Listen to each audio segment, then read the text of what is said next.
नमो आयरियाडं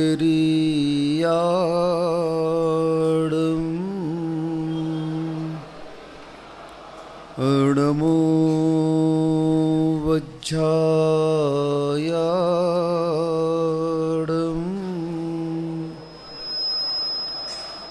नमो लोए सब साहुडं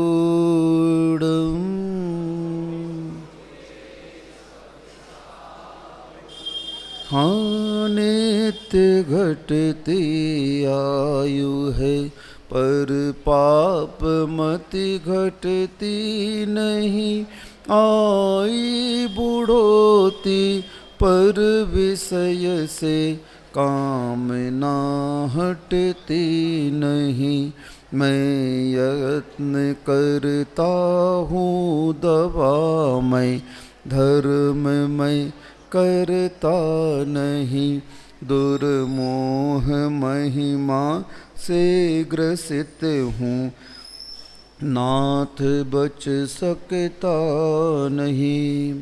कुंडलपुर के बड़े बाबा की मूल नायक श्री चिंतामणि पार्श्वनाथ भगवान की परम पूज्य आचार्य परमेष्ठी श्री विद्यासागर जी महामुनिराज की परम पूज्य निर्यापक मुनि श्री समता सागर जी महाराज की उत्तम तप धर्म की पूज्य मुनिवर श्री महासागर जी महाराज की मुनि संघ की। आप लोग बड़े संयम के साथ में इस पर्युषण पर्व को मना रहे हैं। देखो आज उत्तम तप का दिन आ गया। 84 लाख योनि और 4 गतियों की ओर जब हम दृष्टिपात करते हैं तो तप करने की योग्यता और किसी के पास में नहीं है। देव भी किसी प्रकार का तप नहीं कर सकते। आप लोग थोड़ा सा मौन ले लेंगे कुछ देर के लिए। सुनिए, बात नहीं करें आप लोग। ओ बहन जी, बात क्यों कर रहे हो आप लोग? प्रवचन सभा प्रारंभ हो चुकी है, मौन होकर के सुने। जिनको नहीं सुनना है वो यहाँ से निकल सकते हैं, ठीक है ना।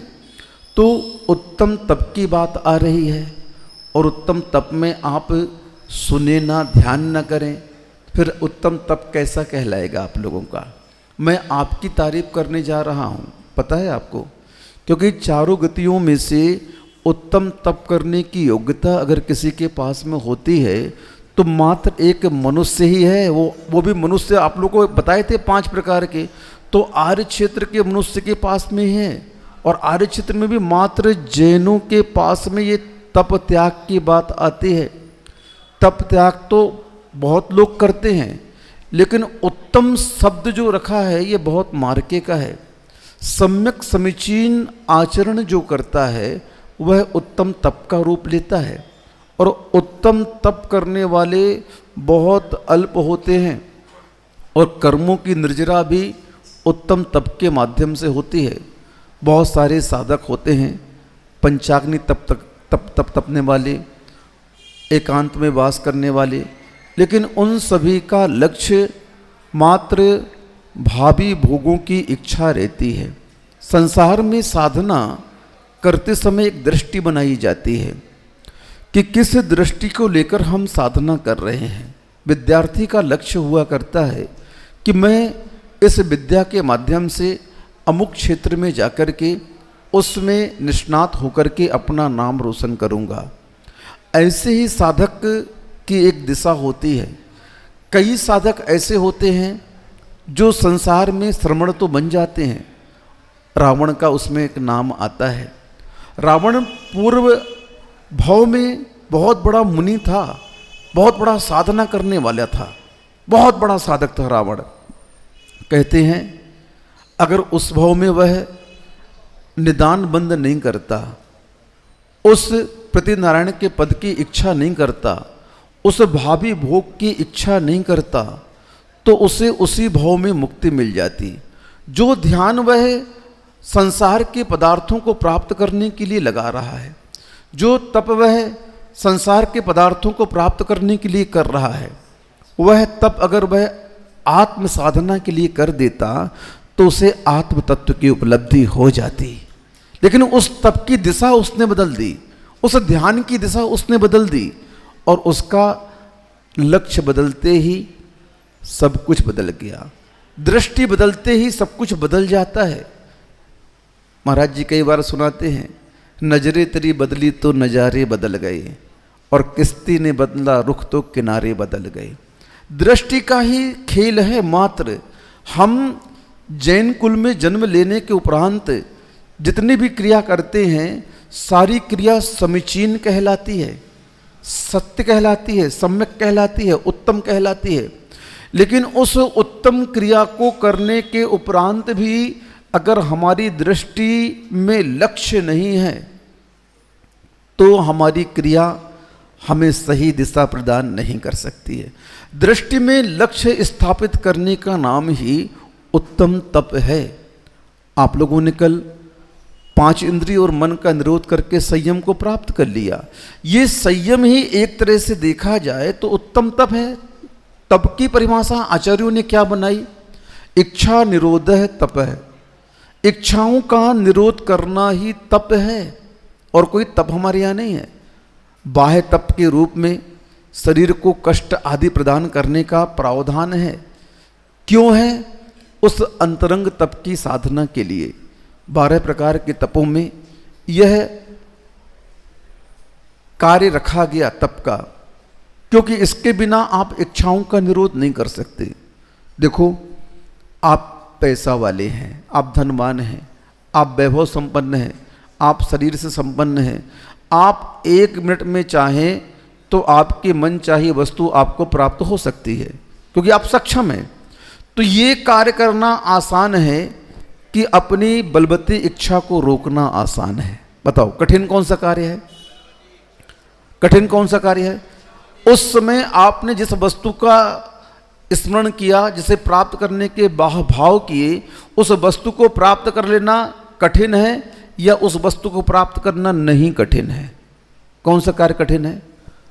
प्राप्त नहीं करना कठिन है, क्योंकि उस इच्छाओं को उस समय समन कर दिया, आपने प्राप्त नहीं किया, तो ये बहुत कठिन कार्य है। आपको किसी व्यक्ति ने एक झापड़ मार दिया, उस झापड़ के बदले में झापड़ मारना सरल है कि उस समय अपनी जेब को हाथ में रखना सरल है? क्या सरल है? कठिन कौन है, सरल कौन है? बताओ। हाथ को जेब में रखना क्या है? बहुत कठिन है महाराज। बस इस कठिन साधना का नाम ही तप है। इन इच्छाओं को निरोध करने का नाम ही तप है, और इस तप को आप करिए, क्योंकि अनादिकालीन कुसंस्कार इस आत्मा का पर पदार्थों की ओर दौड़ने का है, झांकने का है, उसे प्राप्त करने का है। श्वान की भांति यह स्वभाव है मनुष्य का। कुत्ते का स्वभाव क्या होता है? मैं नहीं कह रहा, ये मेरी वाणी नहीं है, याद रखना, ये जनवाणी है।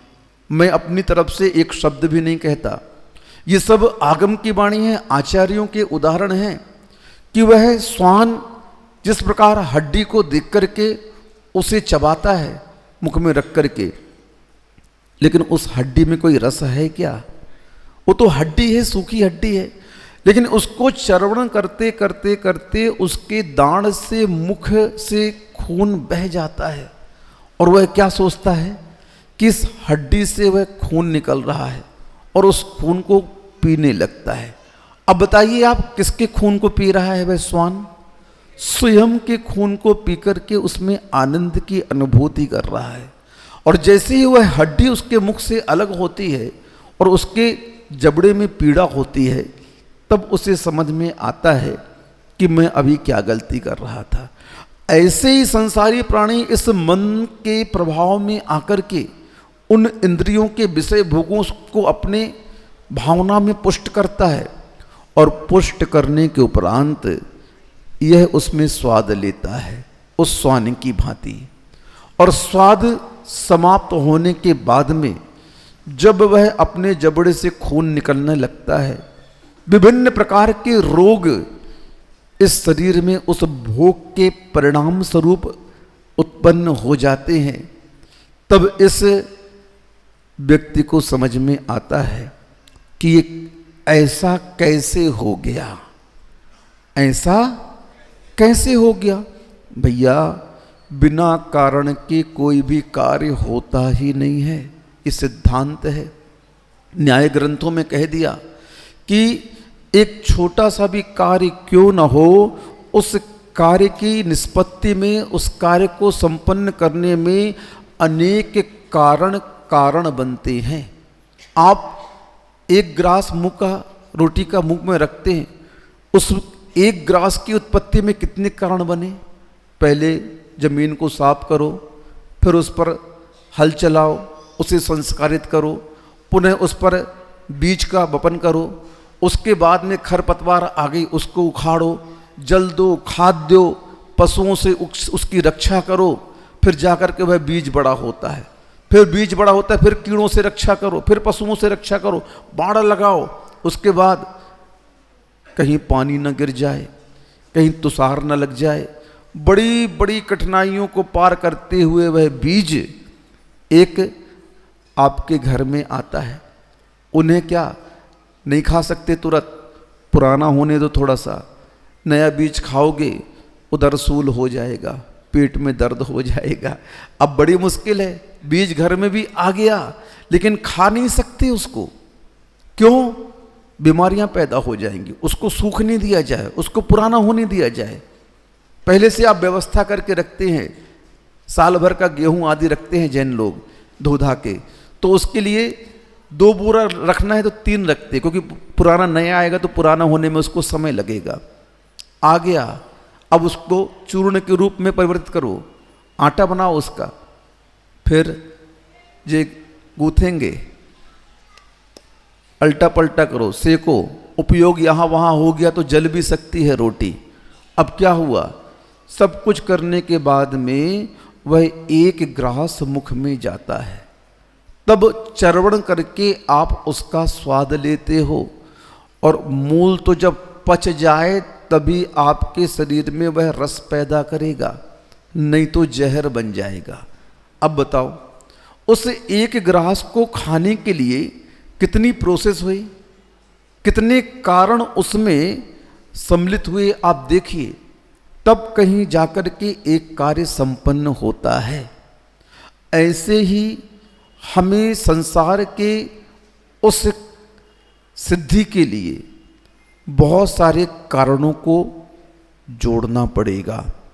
आपको सबसे पहला कारण अपने मन को अपने साथ जोड़ना पड़ेगा। अभी आपका मन आपके साथ जुड़ा नहीं है, वह श्वान की भांति आपको क्या कर रहा है, यहाँ वहाँ ले जा रहा है। श्वान का 3 कार्य होता है। कितना कार्य होता है?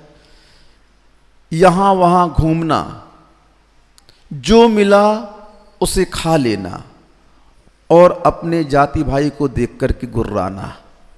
क्या करना? श्वान के कितने कार्य हैं? यहाँ वहाँ घूमना व्यर्थ में, जो मिला उसे खा लेना, और अपने जाति भाई को देख कर के गुर्राना। देखना कहीं आप लोगों में ये 3 गुण तो नहीं है? सुन रहे हो? आप लोगों में ये 3 गुण तो नहीं है कहीं? यहाँ वहाँ घूमना व्यर्थ में, जो मिला जब मिला खा लिया, और अपने समाज के बंधुओं को देख के गुर्रा पड़े, क्योंकि जैनियों की विशेषता यही है। हाँ, हम लोग राजस्थान में थे, और जैसे ही जैन श्रावक कुछ बोलता तो वहाँ के अदर कास्ट के देखो ये गुर्रा रहे हैं, चालू हो गया भौंकना इनका। क्या उपाधि देती वहाँ पर? क्यों? तुम किससे लड़ रहे हो? अपने ही समाज के लोगों से, अपने ही लोगों से लड़ रहे हो। तो आप कौन हो गए? अगर ये 3 गुण आप में पाए जाएंगे तो आपको क्या उपाधि दी जाएगी? और 99% संसार के व्यक्तियों का जीवन ऐसे ही व्यतीत हो रहा है। आप लोग देख लो, दिन भर इधर उधर घूमते रहते हो, जो मिला जब मिला उसे आपने खा लिया, और व्यर्थ में आप लड़ाई के लिए तो हमेशा तैयार रहते हो। आने वाली है किलकिलिस 14। कौन सी 14? किलकिलिस 14 आने वाली है।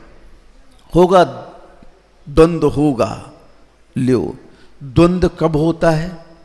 अध्यात्म ग्रंथों में भी यही बात आचार्य कुंदकुंद स्वामी जी ने कही है। आश्रय और बंध एक में नहीं होता है, दो में होता है। जब एक से दो हुए आप, तो आश्रय और बंध की प्रक्रिया चालू हो जाती है। और उस आश्रय और बंध के द्वंद्व को रोकने के लिए पुनः आपको एक होना पड़ेगा। क्योंकि आप कितनी भी हिंसा कर लो, उस हिंसा के समाधान के लिए आपको अहिंसा की शरण में आना पड़ेगा। ऐसे ही आप संसार में कितना भी कर्मों का आश्रय बंद कर लो, संसार को इकट्ठा कर लो, लेकिन उस कर्मों की सत्ता को निष्कासित करने के लिए पुनः आपको एक होना पड़ेगा। क्या होना पड़ेगा? अकेला होना पड़ेगा। तब के माध्यम से इच्छाओं को निरोध करते हुए आपको अपनी ओर वापस आना ही पड़ेगा, क्योंकि यह मार्ग है। इस मार्ग को तीर्थंकरों ने अपनाया और अपना करके यही उपदेश दिया, हे आत्मन, तू अगर अपना कल्याण करना चाहता है, पडिवज्जतु सामण्यम यदि इच्छति दुख परिमुखम, यदि तुम संसार के दुखों से छूटना चाहते हो, तुम अव्ययभाव सुख को प्राप्त करना चाहते हो, पडिवज्जतु सामण्यम, शीघ्रता से, पडिवज्जतु, जल्दी। दौलत राम जी छह ढाला में कहते हैं, जब लऊ न रोग जरा गहे, तब लऊ छटित निज हित करो। जब तक इस संसार में आप स्वस्थ हो, आपकी बुद्धि अनुकूल है, आपके शरीर में कोई रोग नहीं आया है, तब तक आप क्या कर लो? छटित निज हित करो। जल्दी से अपने आत्म कल्याण का मार्ग ढूंढ लो। ढूंढ क्या लो? मार्ग तो ढूंढा ढूंढाया है, चल पड़ो मात्र, उस मार्ग पर चल पड़ो। क्योंकि एक रोग आते ही सारा धर्म ध्यान छूट जाता है। क्या हो जाता है? पूरा धर्म ध्यान छूट जाता है। पड़े रहो बिस्तर में। देखो, आए थे हमारे एक श्रावक, थोड़ा सी प्रतिकूलता हुई, धर्म ध्यान छूट गया। कहां पहुंच गए? अस्पताल में भर्ती हो गए। क्यों? क्योंकि पता नहीं कर्म का उदय किस समय कैसा आ जाए, हम कुछ कह नहीं सकते हैं, कुछ कह नहीं सकते हैं।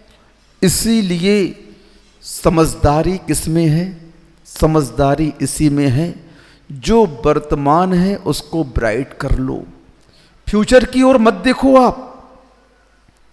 आप अतीत की ओर मत देखो, आप वर्तमान को स्वस्थ बना लो। अतीत तो सबका काला था, अतीत तो सबका काला था। इतिहास को मत दोहराओ। आज हमारे पास क्या है? सम्यक दृष्टि कल पर नहीं जीता है और आने वाले समय पर नहीं जीता है। सम्यक दृष्टि आज को जीता है। किसको जीता है? हाँ, आप आज अच्छा बनाने का पुरुषार्थ करो। इस शिविर में भर्ती हुए हो तो आपको यही शिक्षा लेनी है, मूल शिक्षा है पूरे धर्म की, कि मेरा आज कैसा गुजरा। अगर आपका आज अच्छा गुजरा है तो आपका फ्यूचर ब्राइट होगा ही होगा। क्योंकि आज अगर हमारा सुंदर है, आज हमारा अगर अच्छा है, तो कल हमारा कभी खराब हो ही नहीं सकता है। किसको सजाओ, किसको संभारो, किसकी रक्षा करो? आज की। किसकी रक्षा करो? आज के बारे में सोचो। आज हमारा दिन कैसा गया, आज को संस्कारित करो। आज मेरा कैसा संस्कारित हुआ, मैंने आज को क्या संस्कार दिए। देखो, मैंने एक दिन कहा था, 24 घंटे आप लोग संसार की आपाधापी में लगे रहते हो, नून तेल लकड़ी का जुगाड़ करते रहते हो। 10 मिनट आत्मचिंतन के लिए निकालो। कितना निकालो? इन संबंधों से परे होकर के, इन संपत्ति से थोड़ा ऊपर उठ करके, संसार के ऐश्वर्य से ऊपर उठ करके थोड़ा एकत्व के चिंतन करो आप थोड़ा सा, कि आप कौन हैं, कहाँ से आए हैं, इस संसार में आने का उद्देश्य मेरा क्या है, क्या मैंने लक्ष्य बनाया संसार का आकर के। अगर मैंने संसार का लक्ष्य नहीं बनाया तो मेरी क्या गति होगी। कोहम कीर्त गुणा कुत्वा किम प्राप्त्या किम निमित्त कहा इतो हम दस्था नहीं मतिर भवे। क्या करें, मैं कौन हूं, कहां से आया हूं, इस संसार में आने का प्रयोजन क्या है, मुझे क्या प्राप्त करना है। इस प्रकार के प्रश्न रखे आचार्यों ने, और इस प्रकार के प्रश्न का उत्तर शास्त्र में मत ढूंढो आप। इस प्रकार के प्रश्न का उत्तर अपनी आत्मा से पूछो। किससे पूछो? अपनी आत्मा सबसे बड़ा शास्त्र है। सुन रहे हो आप लोग? अपना मन सबसे बड़ा सहयोग है, सहयोगी करने वाला है। आप देख लो, जब पाप की दिशा में आगे बढ़ते हो तो सबसे ज्यादा भयभीत कौन होता है? मन होता है। क्या होता है? मन भयभीत होता है और आपको कहता है, आपको संकेत करता है, मित्र तुम गलत दिशा में जा रहे हो। क्या संकेत करता है? प्रत्येक आत्मा का मन जो है ना, आपको एक बार संकेत करता है कि देखो ये गलत कार्य है, इस गलत कार्य में फंस जाओगे तो तुम्हारी जिंदगी बर्बाद हो जाएगी। बच्चा जब बाहर जाता है पढ़ने के लिए और पहली बार जब सिगरेट को, शराब को मुख पर लगाता है, एक घूंट पीता है, तो उसके अंदर भयंकर भयंकर टाइप का डर रहता है। ओहो, मैं क्या कर रहा हूँ, गलत कर रहा हूँ, ये तो गलत है। लेकिन क्या होता है, उस मन की आवाज को उस समय हम सुनते नहीं हैं और उसे इग्नोर कर देते हैं। मन हमारा सबसे अच्छा साथी है, लेकिन उस समय हमने उसकी आवाज को सुना नहीं और सुन करके अनदेखा कर दिया, और ये संगति बार बार मिली और हमने अपने आप को उस संगति में ढाल दिया और हमारा जीवन पतन की ओर चला गया।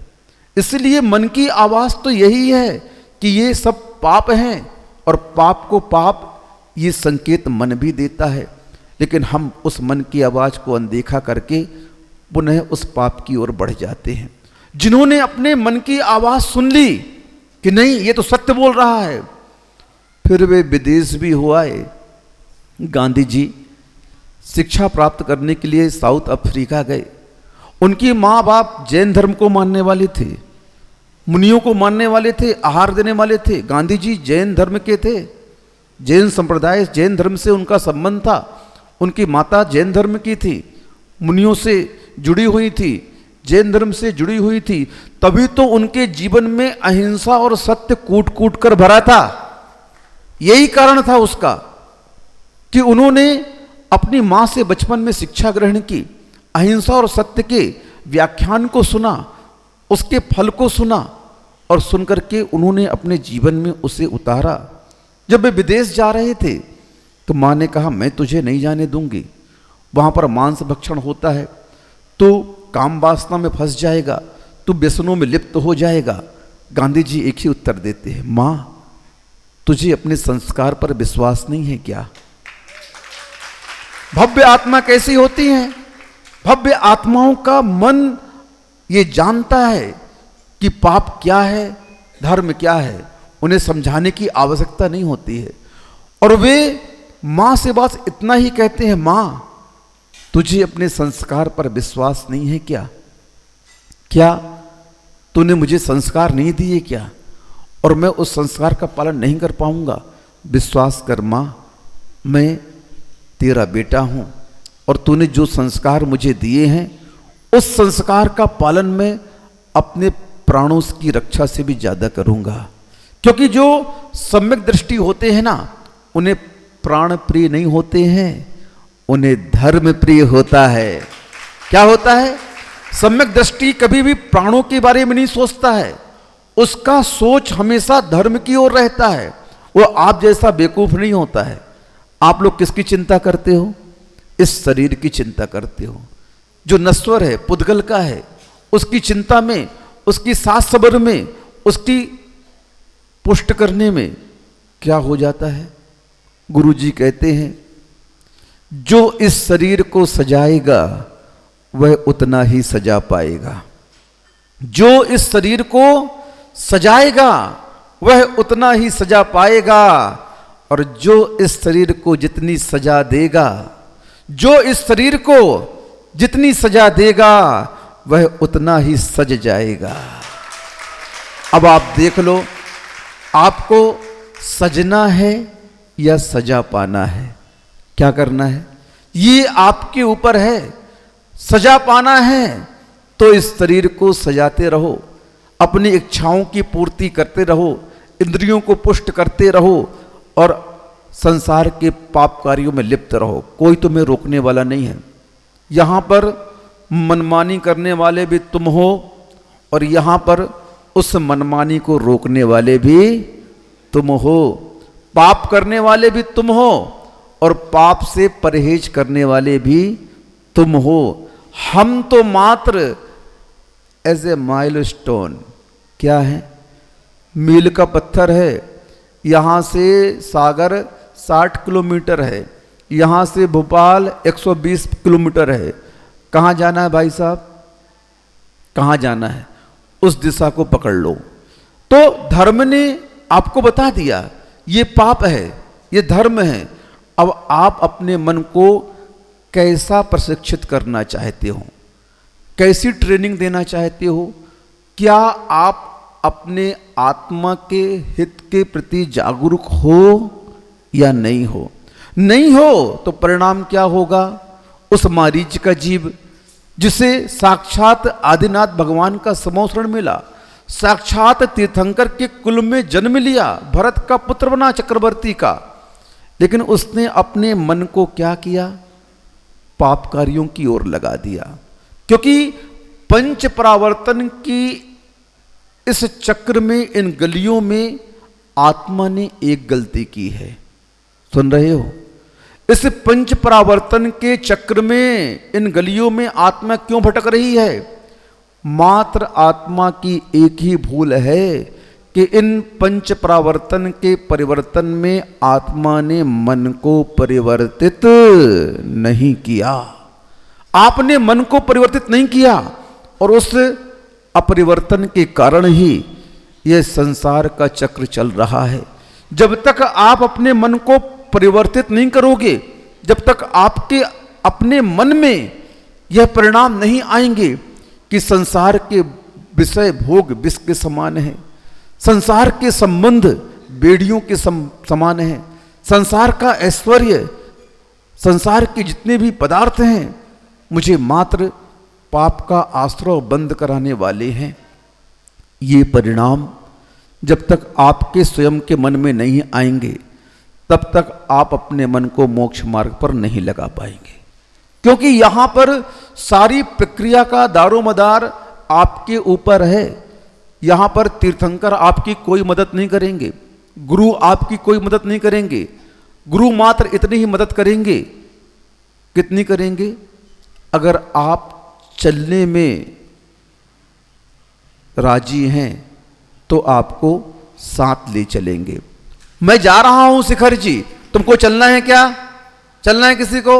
आ जाओ। नहीं चलना है तो मैं क्या करूंगा? चलते हुए को सहारा देना गुरु का कार्य है। हम आपको बिल्कुल सहारा देंगे, लेकिन आपका सहारा हम कब बनेंगे?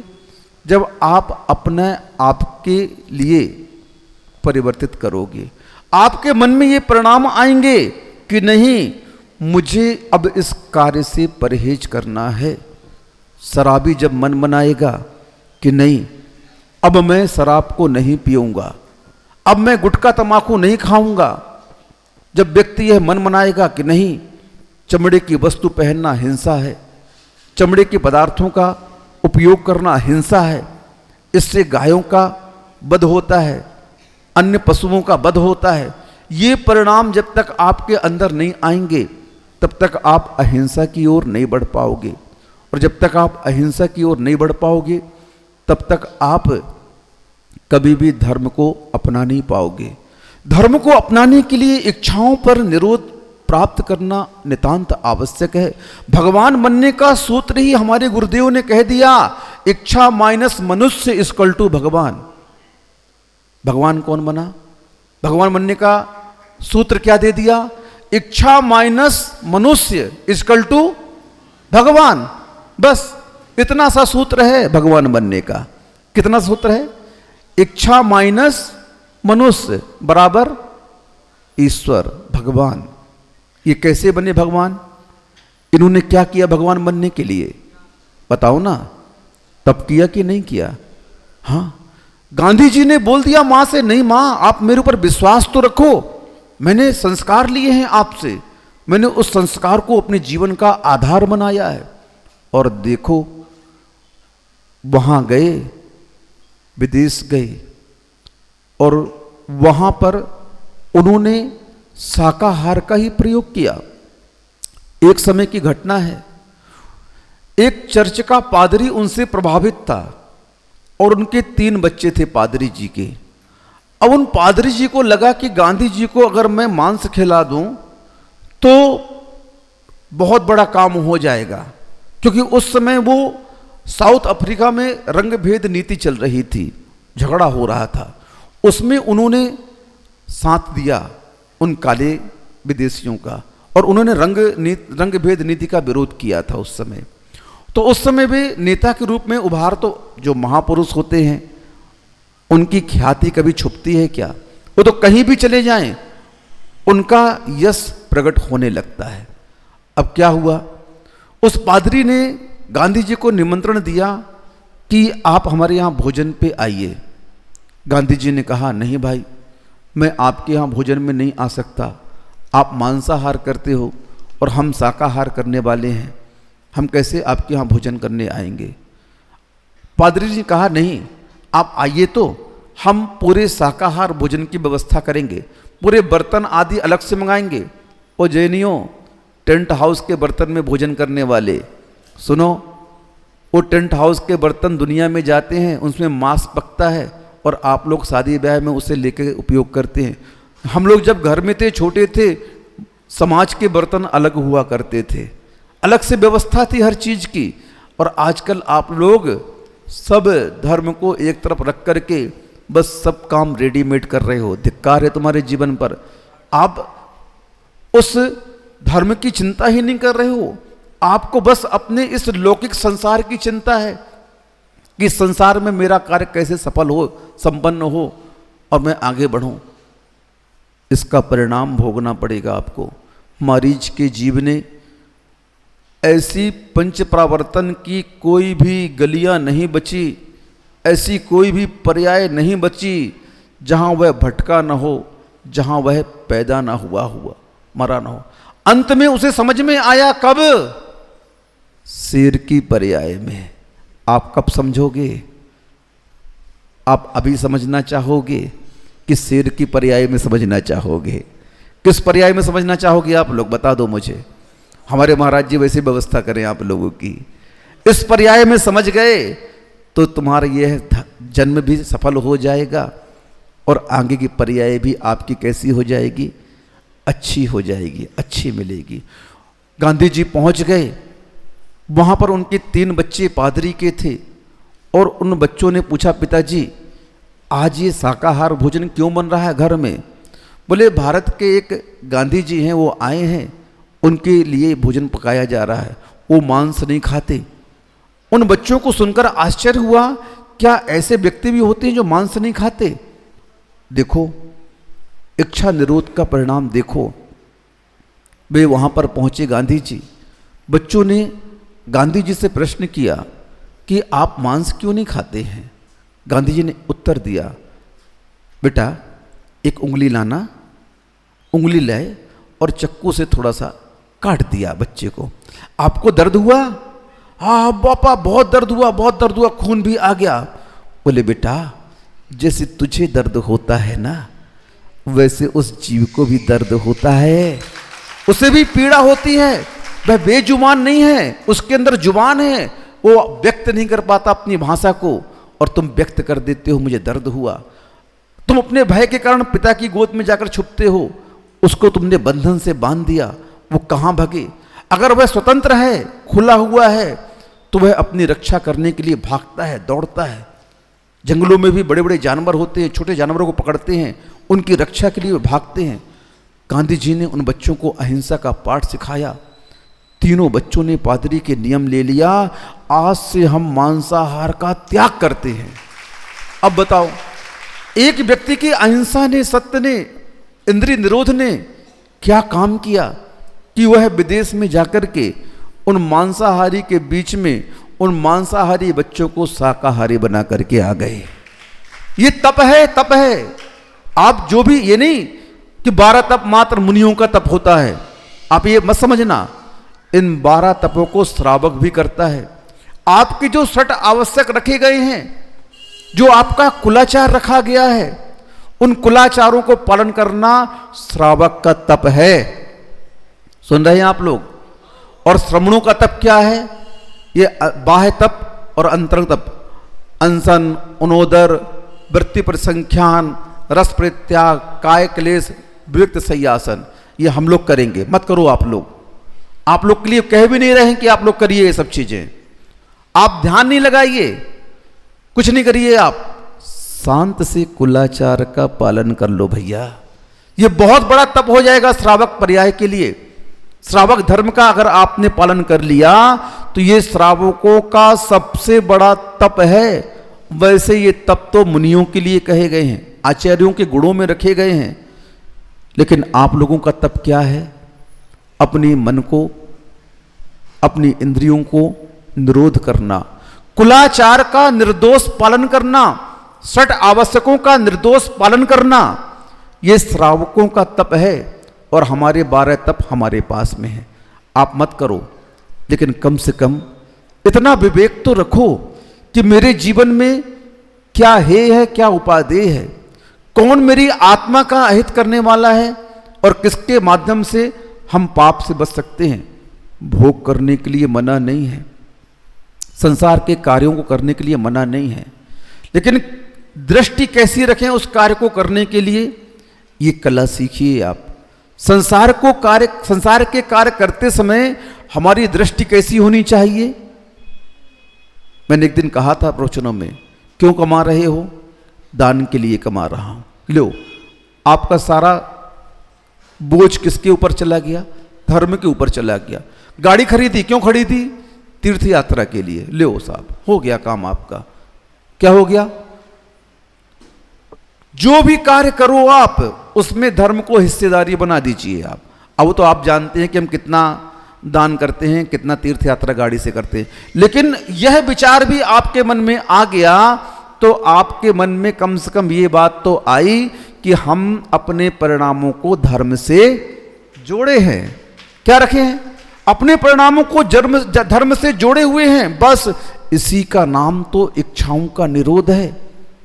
और क्या है?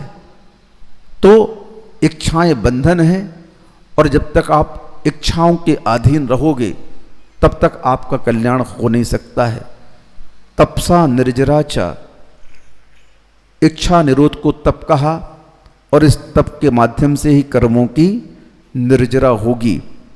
जो कोई अपने मन को इच्छाओं से रहित बनाता है वही भगवान बनता है, और जो अपने मन को इच्छाओं से भरपूर कर लेता है वह शैतान बनता है।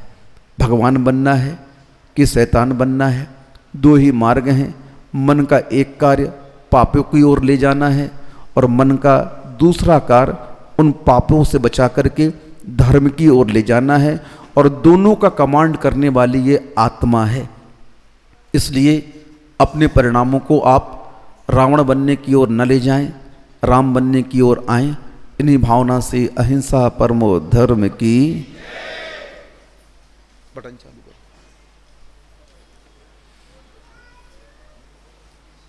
कर ओम।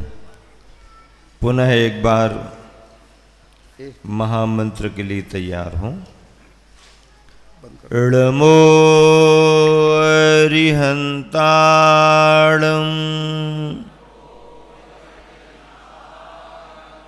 इळमो सिद्धाणं इळमो आयर्याणं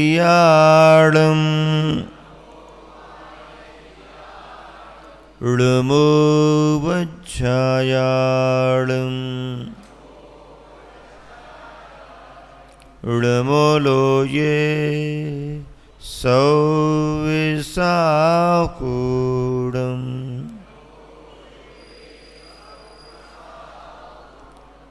पंच परमेष्टि भगवान की, अहिंसा परमो धर्म की, उत्तम 10 लक्षण धर्म की, गुरुवर आचार्य श्री विद्यासागर जी महाराज की।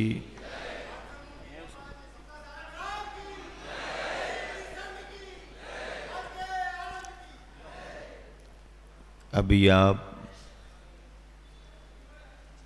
बहुत शांति के साथ तप धर्म पर मुनि महासागर जी महाराज जी के विचार सुन रहे।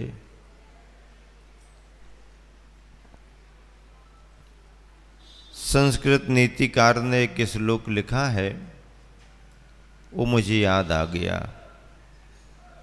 जलेन जनकम पंकम जलेन परिशुद्ध्यति।